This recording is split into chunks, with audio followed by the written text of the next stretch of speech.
Hello everyone, welcome to our channel exam है। तो आज जिस टॉपिक पे हम डिस्कस करेंगे वो है हेरिडिटी एंड इवोल्यूशन का पार्ट 3। और पार्ट 3 में जो टॉपिक हम आज कवर करने वाले हैं वो हैं how are traits transfer from parents to progeny, यानी कि कैरेक्टर्स या फिर ट्रेड्स पेरेंट्स से अगली जनरेशन यानी कि प्रोजेनीज को कैसे ट्रांसफर होते हैं। दूसरे, how do gene control the character, किस तरीके से जीन उन कैरेक्टर को कंट्रोल करता है। और तीसरा topic, how blood groups are inherited, तो ब्लड ग्रुप किस तरीके से इनहेरिटेड होता है। जैसे कि 4 तरीके के ब्लड ग्रुप होते हैं, ए, बी, ए बी एंड ओ। तो कैसे ये हमें हमारे पेरेंट्स से मिलते हैं। अब इसके बाद आप खुद कोई भी इससे रिलेटेड क्वेश्चन आएगा तो आप खुद उसको अपने आप बना के आप सॉल्व कर सकते हैं बड़ी आसानी से। तो चलिए शुरू करते हैं। तो सबसे पहला टॉपिक है how are traits transfer from parents to progeny. तो जैसे कि मैंने आपको पिछली वीडियो में बताया था कि जो भी हमारे कैरेक्टर्स होते हैं, ट्रेट्स होते हैं, ये जीन के फॉर्म में होते हैं। और ये जीन हमें कहाँ मिलते हैं? ये जीन हमें मिलते हैं डीएनए में।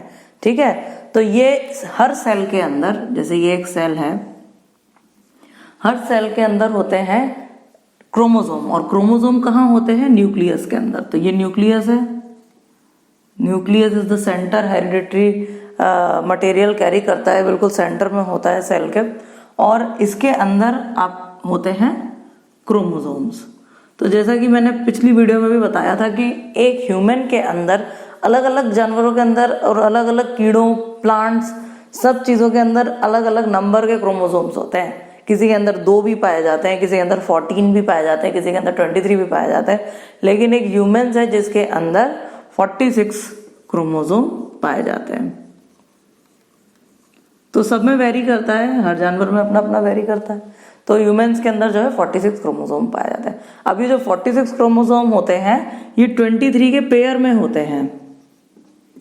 ठीक है, ये मैं आपको पहले बता चुकी हूँ। ये वो 23 के पेयर में होते हैं, यानी कि कोई भी क्रोमोसोम सिंगल नहीं होता, ऐसे पेयर में होता है इस तरीके से। और इस तरीके के जो पेयर होते हैं ये 23 पेयर्स होते हैं। ठीक है, तो ये तो हुआ प्रीवियस वीडियो का थोड़ा सा इंट्रोडक्शन। अब हम इसमें आगे बढ़ते हैं कि जो ये ट्रेट्स हैं, ये जो जीन है, ये ट्रांसफर कैसे होता है। तो इसके लिए हम फिर से जाएंगे हमारे, जो हमने सबसे पहली वीडियो में इसके पार्ट 1 में डिस्कस किया था, जो मेंडल का पहला एक्सपेरिमेंट था, लॉ ऑफ इनहेरिटेंस। उसके बारे में हम पहले डिस्कस करेंगे, क्योंकि उसमें जो हमने कैरेक्टर लिया था वो था हाइट का कैरेक्टर। अब हाइट में 2 तरीके होते हैं, या तो टॉल हो या फिर शॉर्ट हो या फिर शॉर्ट हो। शॉर्ट यानी डॉर्फ भी बोलेंगे उसको, कि ये डॉर्फ भी हो सकता है। ठीक है, तो अब हम इसमें डिस्कस करेंगे जो क्रोमोसोम्स होते हैं। जैसा कि मैंने आपको बताया कि ये पेयर में होते हैं। तो मान लीजिए कि ये एक पेयर है क्रोमोसोम का। ठीक है, ये पेयर है क्रोमोसोम का। अब पेरेंट जनरेशन, ठीक है, तो ये पेरेंट जनरेशन से मिले हुए क्रोमोसोम में एक हमें किसी एक पेरेंट से मिला है और ये दूसरा हमें दूसरे पेरेंट से मिला है। यानी कि मान लीजिए फादर से मिला है, एक मदर से मिला है। लेकिन अब हम प्लांट्स की बात करेंगे तो उसमें हम क्या बोलेंगे? Father mother. तो उसमें हम क्या बोलेंगे कि एक मेल गैमिट से मिला है और एक फीमेल गैमिट से मिला है हमको। ठीक है, तो ये है पेयर ऑफ क्रोमोसोम। ठीक है, तो ये हुआ आपका क्रोमोसोम। तो अब होता क्या है कि ये जो क्रोमोसोम है, ये डीएनए जो होता है ना, वही कॉम्पैक्ट होके ये क्रोमोसोम बनता है। तो न्यूक्लियस के अंदर डीएनए ऐसे थ्रेड लाइक स्ट्रक्चर की तरह, बीच में हिस्टोन प्रोटीन होता है, फिर ऐसे थ्रेड लाइक स्ट्रक्चर, फिर बीच में हिस्टोन प्रोटीन होता है, फिर ऐसे थ्रेड लाइक स्ट्रक्चर, फिर बीच में हिस्टोन। अब ये जो स्ट्रक्चर है, ये अगर डिवाइड करेगा तो ये तो एंटेंगल हो जाएगा। तो ये जो स्ट्रक्चर होता है ये कॉम्पैक्ट हो जाता है, और कॉम्पैक्ट होके ये कुछ इस तरीके का शेप ले लेता है। तो अब इधर होगा जीन। जैसे मान लीजिए यहाँ पे एक जीन है, यहाँ पे एक जीन है, इनको हम लिख देते हैं यहाँ पे, ये भी एक जीन है और ये भी एक जीन है। लेकिन ये जो जीन है ये दोनों ही हाइट के लिए रिस्पॉन्सिबल है, बोथ रिस्पॉन्सिबल फॉर हाइट। कि ये दोनों ही जो है वो हाइट के लिए रिस्पॉन्सिबल है, लेकिन हो सकता है कि एक जो है इसमें वो टॉलनेस के लिए रिस्पॉन्सिबल हो और एक जो जीन है वो शॉर्टनेस के लिए रिस्पॉन्सिबल हो। तो ऑब्वियसली जो शॉर्टनेस के लिए रिस्पॉन्सिबल है जीन, और अगर वो टॉलनेस के साथ आ रहा है, दोनों जीन अगर साथ में, क्योंकि क्या होता है कि दोनों पेरेंट्स से जीन आते हैं, ठीक है, तो दोनों पेरेंट्स से जीन आएंगे, जिसका डोमिनेटिंग होगा वही अपना कैरेक्टर शो करेगा। तो इसमें क्या होता है कि जो टॉलनेस है वो डोमिनेटिंग है, तो डोमिनेटिंग होने की वजह से क्या होगा कि टॉलनेस अपना कैरेक्टर शो कर देगा। तो टॉलनेस क्या करेगा, इसमें अपना कैरेक्टर को शो कर देगा। तो अब इसकी जो प्रोजेनी बनेगी वो क्या होगी, टॉल, ठीक है। तो अब अगर ऐसा होता कि पेयर ऑफ क्रोमोसोम जो बच्चे के अंदर आए हैं पेरेंट्स से, या फिर प्लांट का भी हम एग्जाम्पल ले सकते हैं, और अगर दोनों में ही ये जीन जो होते, जैसे ये भी जीन है और ये भी जीन है, तो दोनों में जो जीन होते वो शॉर्टनेस के लिए रिस्पॉन्सिबल होते, ये भी शॉर्टनेस के लिए और ये भी शॉर्टनेस के लिए। तो फिर क्या होता, तो फिर जो प्रोजेनी बनती वो क्या रहती, शॉर्ट ही रहती हो, क्योंकि दोनों ही रिसेसिव जीन है। तो अब इसमें तो टॉल का कोई वो है ही नहीं सिग्निफिकेंस। तो अब ये तो हो गया। अब एक और कंडीशन क्या होती, मान लो कि दोनों ही पेरेंट्स से जो जीन मिल रहे हैं, इससे भी जो जीन मिला, इससे भी जो जीन मिला, वो क्या है, टॉलनेस के लिए रिस्पॉन्सिबल। ये भी टॉल के लिए है, ये भी टॉल के लिए है। तो ये जो प्रोजेनी बनेगी ये क्या रहेगी, टॉल, क्योंकि ऑब्वियसली दोनों ही टॉल है तो फिर प्रोजेनी भी टॉल बनेगी, ठीक है।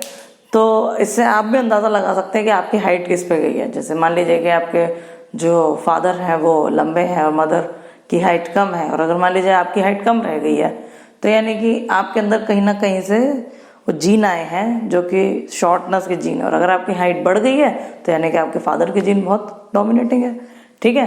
तो ये हम इस तरीके से इसकी स्टडी करते हैं। तो अब क्या होता है कि ये जीन तो फंक्शनल पार्ट होता है डीएनए का, जो पूरा डीएनए होता है ना थ्रेड लाइक स्ट्रक्चर की तरह, वो डीएनए में सारा डीएनए कोई फंक्शनल नहीं होता है।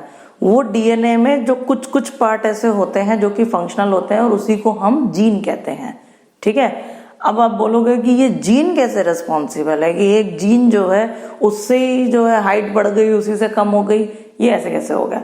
तो ऐसा ऐसे हो गया कि ये जो जीन्स होते हैं ना, इनके अंदर बनते हैं प्रोटीन, इनसे इनके कोड्स होते हैं, इनके कोड से प्रोटीन बनते हैं, और वो जो प्रोटीन होते हैं वो हार्मोन के सीक्रेशन के लिए रिस्पॉन्सिबल होते हैं। जैसे कि अब जो टॉलनेस वाला जीन है वो जो प्रोटीन बनाएगा वो ज़्यादा से ज़्यादा ऐसा हार्मोन सीक्रेट करवाएगा जो कि हाइट के लिए रिस्पॉन्सिबल हो, और जो शॉर्टनेस वाला है वो वाला हार्मोन जो हाइट के लिए रिस्पॉन्सिबल है वो शो ही नहीं कराएगा। तो होता क्या है कि ये जीन ही जो होते हैं छोटे छोटे कोड्स होते हैं, लेकिन पूरी बॉडी की फंक्शनैलिटी इन्हीं पर डिपेंड करती है।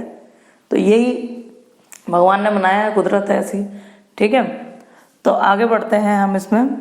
नेक्स्ट जो हमारा टॉपिक है, होपफुली आपको समझ में आ गया होगा, नहीं आया है तो बता देना, तो मैं फिर से आपको नेक्स्ट वीडियो में ये समझा दूंगी। तो नेक्स्ट जो हमारा टॉपिक है, how do gene control, how do gene control the character या फिर ट्रेट्स, ठीक है। तो वो एग्जाम्पल कुछ इस तरीके से लोगे मैं, कि मदर है, उनके हैं ब्लैक हेयर, ठीक है, और फादर हैं,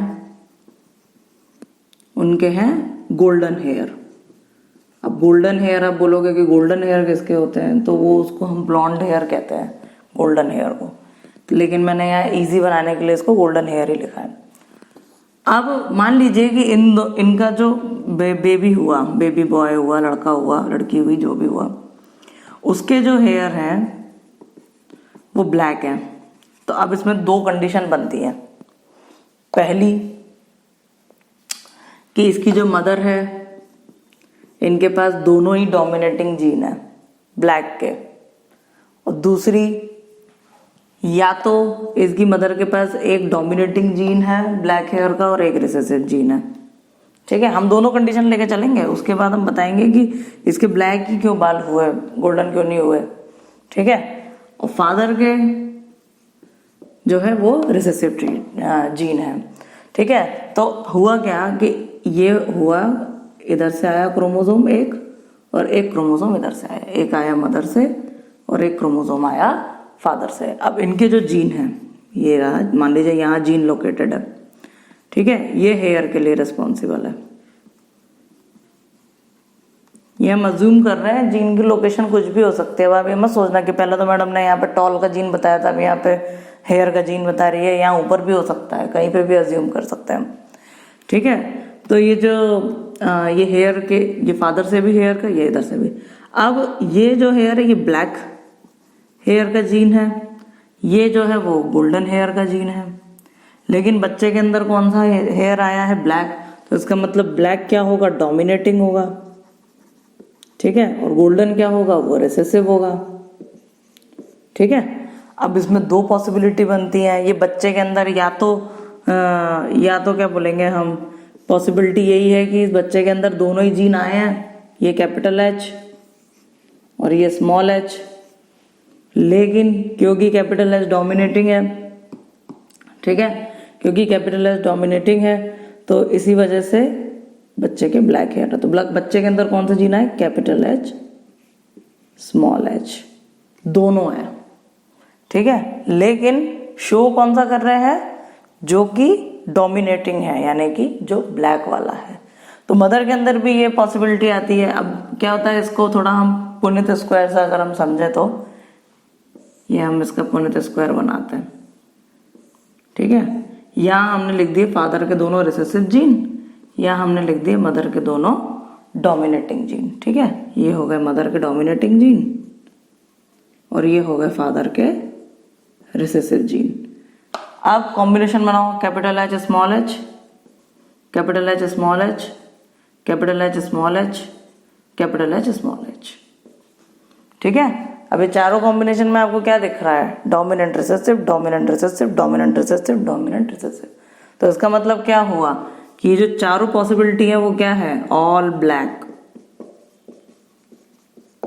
उनमें से एक ये है। अब चार बच्चे तो एक साथ होंगे नहीं, तो जो एक बच्चा हुआ उसकी जो है पॉसिबिलिटी यही रही कि उसके एक ये जीन है और एक ये जीन है, डोमिनेटिंग एक रिसेसिव। अब इससे कॉम्बिनेशन बनाओगे तो थोड़ा सा अलग रिजल्ट आएगा। ठीक है, चलो इससे भी कॉम्बिनेशन बना के दिखाते हैं।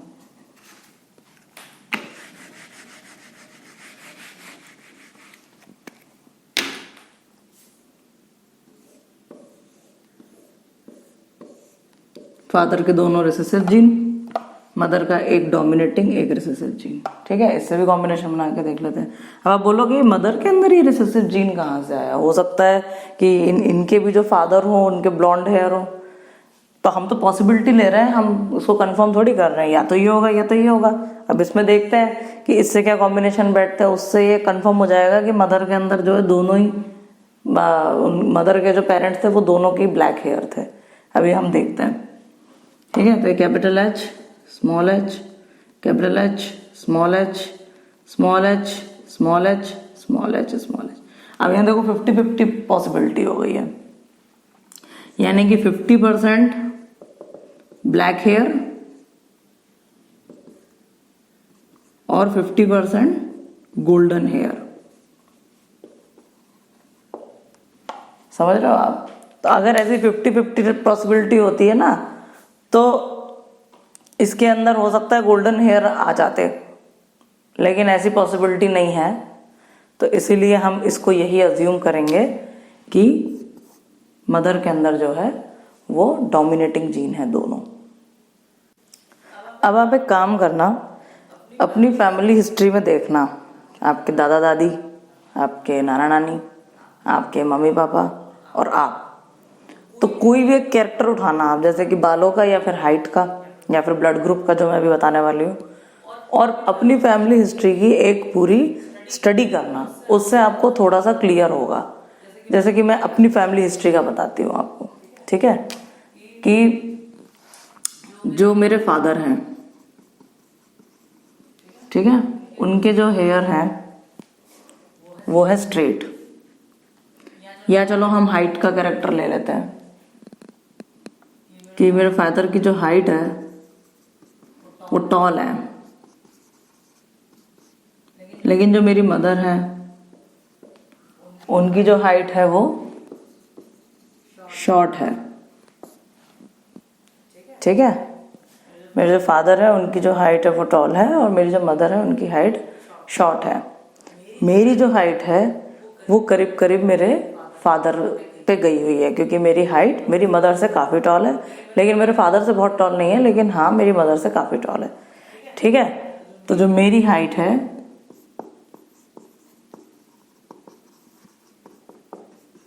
वो टॉल है।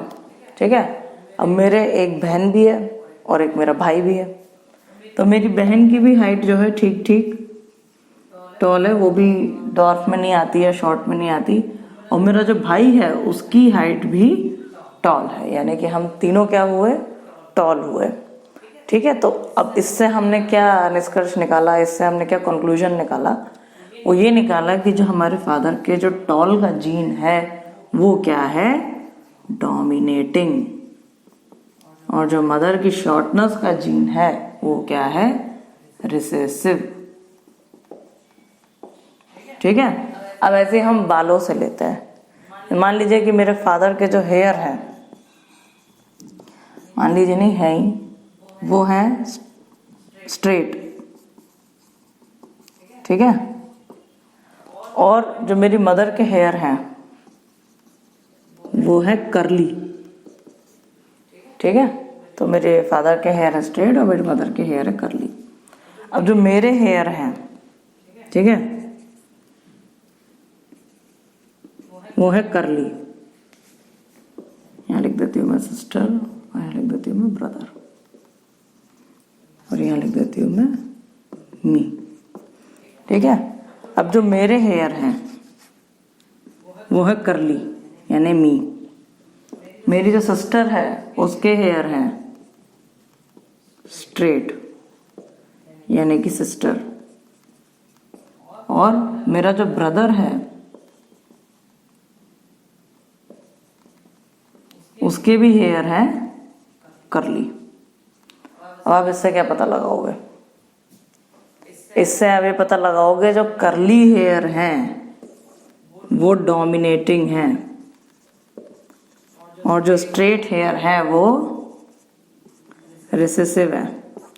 ठीक है, तो जैसा कि मैंने आपको इससे पिछले वाली वीडियो में यानी कि जो पार्ट 2 था उसमें मैंने आपको लॉ ऑफ इंडिपेंडेंट असॉर्टमेंट के बारे में बताया था ना, तो लॉ ऑफ इंडिपेंडेंट असॉर्टमेंट में यही होता है कि कोई भी कैरेक्टर अपना इंडिपेंडेंटली शो हो सकता है अगली जनरेशन में।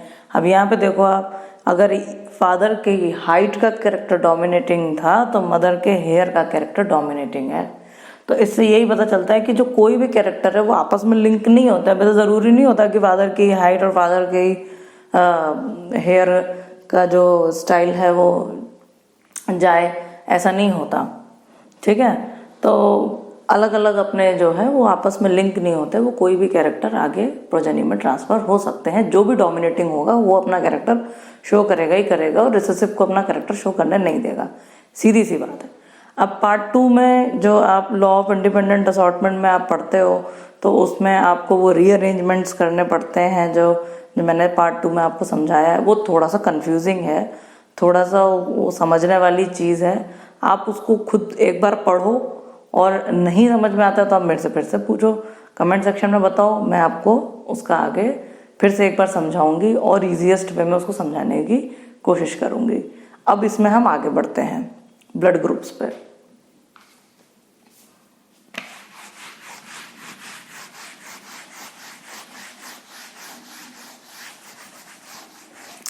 तो how blood groups are inherited, how blood group are inherited. Blood group कैसे ट्रांसफर होता है? जैसे कि आपको पता है कि 4 तरीके के ब्लड ग्रुप होते हैं। एक होता है ए, एक होता है बी, एक होता है ए बी और एक होता है ओ। ठीक है, ये 4 तरीके के ब्लड ग्रुप होते हैं। अब इसमें से जो ये ए और बी जो हैं ये दोनों डोमिनेटिंग होते हैं, ठीक है, और जो ये ओ होता है ये रिसेसिव होता है, ठीक है। तो अब ए बी कैसे बना, ए बी ब्लड ग्रुप कैसे बना, ये तो दोनों ही डोमिनेटिंग है तभी तो ए बी बना। अब इसको मैं समझाऊंगी। देखो तो होता क्या है कि मान लीजिए किसी का ब्लड ग्रुप है ए ब्लड ग्रुप, ठीक है, किसी का ब्लड ग्रुप है ए ब्लड ग्रुप, तो क्या होगा उसके अंदर 2 पॉसिबिलिटी होगी। इनको डिनोट हम करते हैं, ए को हम डिनोट करते हैं आई ए से, बी को हम डिनोट करते हैं आई और ऊपर ऐसा बी लिखते हैं, और ओ को हम डिनोट करते हैं आई और ऊपर ऐसा ओ लिखते हैं। ये इनको डिनोट करने का तरीका है, ठीक है। तो एलिल्स होते हैं ये ब्लड ग्रुप के, इसलिए हम इसको इस तरीके से डिनोट करते हैं। तो अब ए ब्लड ग्रुप जो हुआ उसके अंदर 2 पॉसिबिलिटी होगी, या तो उसके अंदर दोनों ही डोमिनेटिंग जीन होंगे आई ए और आई ए, या फिर उसमें एक डोमिनेटिंग और एक रिसेसिव भी हो सकता है आई ए और आई ओ। अब बोलोगे ओ क्यों, ओ रिसेसिव भी हो सकता है ना, ओ तो अपना कैरेक्टर वैसे ही नहीं शो करेगा, क्या शो करेगा, ए शो करेगा। अभी इसका जो महत्व है ना ये हम आगे समझेंगे, अभी इसको धीरे धीरे समझने की कोशिश करो। जो बी ब्लड ग्रुप है, जो बी ब्लड ग्रुप है उसमें भी क्या होता है आई बी, एक तो ये पॉसिबिलिटी होगी, दूसरी होगी आई बी और आई ओ, ठीक है। अब जो ए बी ब्लड ग्रुप है, ए बी ब्लड ग्रुप है उसके अंदर क्या होता है आई ए एंड आई बी दोनों होते हैं, इसीलिए वो ए बी होता है। अब देखो ए और बी ब्लड ग्रुप दोनों ही डोमिनेटिंग है, तो ऐसा तो है नहीं कि ए अपना कैरेक्टर शो करेगा तो बी अपना कैरेक्टर शो नहीं करेगा, या बी अपना कैरेक्टर शो करेगा तो ए नहीं करेगा, क्योंकि दोनों ही डोमिनेटिंग है। यहाँ पे ये एग्जाम्पल है कोडोमिनेंस का, इसको हम बोलते हैं कोडोमिनेंस। कोडोमिनेंस का मतलब होता है जहां पे दोनों ही कैरेक्टर अपने आप को शो करता है। अब इसका एक छोटा सा एग्जांपल देती हूँ कि एक वाइट कलर का फूल है, ठीक है, और एक मजेंटा कलर का फूल है, ठीक है। दोनों के जब क्रॉस कराया तो जो नया फूल निकला वो क्या निकला, पिंक, ठीक है। अब बोलोगे पिंक कैसे निकला, पिंक कैसे निकला कि वो दोनों के कलर का मिक्सचर निकला, क्योंकि ना ये रिसेसिव था वाइट ना ये मजेंटा रिसेसिव था, तो दोनों ही जब मिक्स हुए तो वो पिंक कलर बन के आ गया, ठीक है। इसी को हम कोडोमिनेंस कहते हैं। तो ये कोडोमिनेंस का एक आपका एग्जाम्पल है आई ए आई बी, तो ये ए बी ब्लड ग्रुप होता है। अब ओ ब्लड ग्रुप कैसे होता है, ओ ब्लड ग्रुप होता है आई ओ, क्योंकि दोनों ही जब रिसेसिव होंगे तभी ओ ब्लड ग्रुप बनेगा, तो आई ओ होगा तब जाके ओ ब्लड ग्रुप आता है, ठीक है। अब इस पे एक अगर मैं आपसे एक क्वेश्चन पूछूं, एक क्वेश्चन कर लेते हैं इस पे सॉल्व, और ये ऐसे आते भी हैं एग्जाम में क्वेश्चन। तो इसमें हम एक क्वेश्चन लेते हैं कि एक आदमी है उसका ए ब्लड ग्रुप है, मैरिज अ वुमन जिसका ओ ब्लड ग्रुप है, ठीक है, और उनको एक चाइल्ड होता है, और चाइल्ड का ब्लड ग्रुप क्या है आपको ये बताना है, ठीक है। तो इस तरीके के क्वेश्चन आते हैं, तो अब हम इसमें इसको सॉल्व करेंगे। तो सबसे पहले जिसका ए ब्लड ग्रुप है, मैंने कि मैन का, ठीक है, उसकी 2 पॉसिबिलिटी बनेंगी, या तो उस मैन का ब्लड ग्रुप होगा आई ए, या उसका होगा आई ए आई ओ, क्योंकि दोनों ही केस में ए ब्लड ग्रुप होता है, ठीक है। ऐसे ही जो वुमेन है उसका ओ ब्लड ग्रुप है, लेकिन उसकी सिर्फ एक ही पॉसिबिलिटी बनेगी, वो है आई ओ बस, क्योंकि ओ ब्लड ग्रुप जब ही होता है जब दोनों ही आपके जो जीन्स होने चाहिए वो रिसेसिव होने चाहिए, ओ ही होने चाहिए तब, ठीक है। अब चलो अब इनके कॉम्बिनेशन बनाते हैं, हम पुण्य स्क्वायर की मदद लेते हैं। तो ये बनाया मैंने स्क्वायर। अब देखो यहाँ पे पहले मैं ये वाली पॉसिबिलिटी उठाऊंगी, और इसकी तो एक ही पॉसिबिलिटी है, तो ये आई ओ और आई ओ, ठीक है। अब इसके कॉम्बिनेशन बनाओ, आई ए आई ओ